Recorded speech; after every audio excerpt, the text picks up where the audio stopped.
Hola, bienvenidos una vez más a Neuroaprende con Bea. Hoy nos vamos a meter de lleno en uno de los misterios más fascinantes que existen. ¿Cómo es que nuestro cerebro, esa masa de tejido, crea algo tan increíblemente complejo como el lenguaje? ¿Alguna vez se han puesto a pensar en el verdadero milagro que es hablar, escribir o simplemente entender una historia? O sea, ¿cómo es posible que este órgano, que pesa más o menos 1,5 kilos, sea capaz de tejer debates, de crear poesía, de construir todo el universo de la comunicación humana? Pues de eso va esto. Hoy vamos a explorar justamente eso. Ok, este es nuestro plan de vuelo. Primero vamos a ver qué onda con la neuropsicología. Luego, su relación con el lenguaje. Haremos un pequeño viaje por la historia. Nos detendremos en los descubrimientos más importantes. Y cerraremos con un vistazo a dónde está la neurociencia hoy. ¿Listos? ¡Vamos! Perfecto. Empecemos por el principio. Para poder hablar de todo esto, primero tenemos que entender, ¿qué es exactamente la neuropsicología? Pues, en pocas palabras, es la ciencia que busca conectar el cerebro con la conducta humana. Y ojo, cuando hablamos de conducta, no es solo lo que hacemos, es todo. Lo que hacemos, lo que pensamos y lo que sentimos. Es como el puente que une la actividad de nuestras neuronas con nuestras acciones, nuestros pensamientos y hasta nuestras emociones. Ok, ya tenemos la base.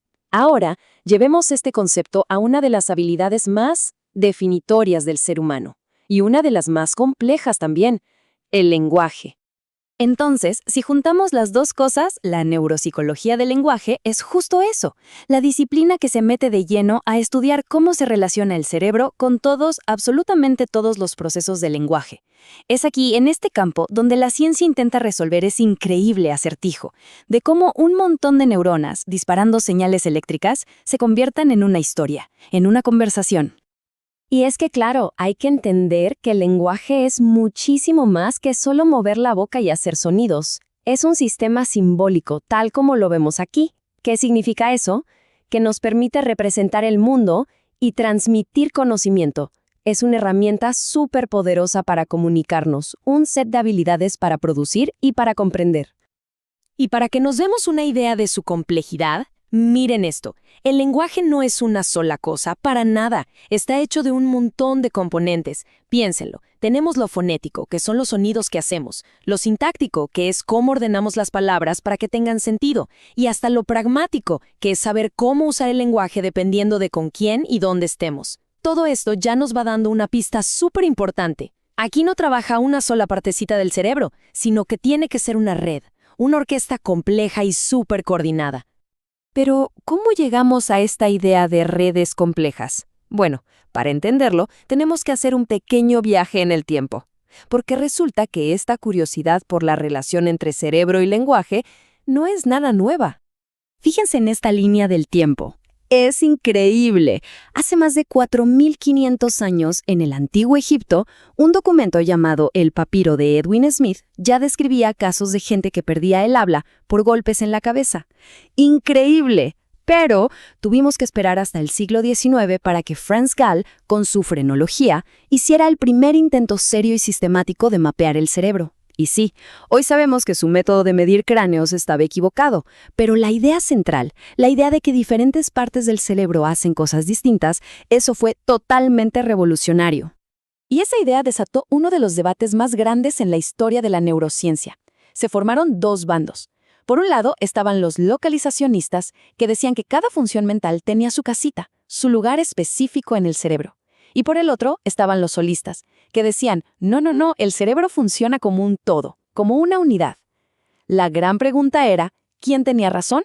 Bueno, la respuesta empezó a tomar forma a mediados del siglo XIX, y llegó de la mano de unos descubrimientos que de verdad cambiaron las reglas del juego por completo. Todo arranca con un médico francés, Paul Broca, y su paciente más famoso, un señor llamado Louis-Victor Le Borgne. Le Borgne tenía un problema muy particular. Había perdido la capacidad de hablar. Lo único que podía decir era la sílaba tan. Por eso lo apodaron tan. Cuando murió, Broca estudió su cerebro y, bingo, encontró una lesión en un lugar muy, muy específico. Casi al mismo tiempo, pero en Alemania, un médico muy joven llamado Karl Wernicke se encontró con un caso completamente distinto. Era un paciente que podía hablar y hablaba un montón, con mucha fluidez, pero no entendía nada de lo que le decían. Y lo que él mismo decía era como una ensalada de palabras, no tenía ningún sentido. Y adivinen qué, al examinar su cerebro, la lesión estaba otra vez en un punto muy concreto. Y aquí las tenemos. El hallazgo de Broca nos dio lo que hoy conocemos como el área de Broca, que es fundamental para producir el habla, y el de Wernicke, pues el área de Wernicke, que es esencial para la comprensión. En ese momento parecía una victoria aplastante para los localizacionistas, ¿no? Teníamos dos áreas distintas para dos funciones del lenguaje muy distintas. Este fue el modelo clásico que se estudió por décadas.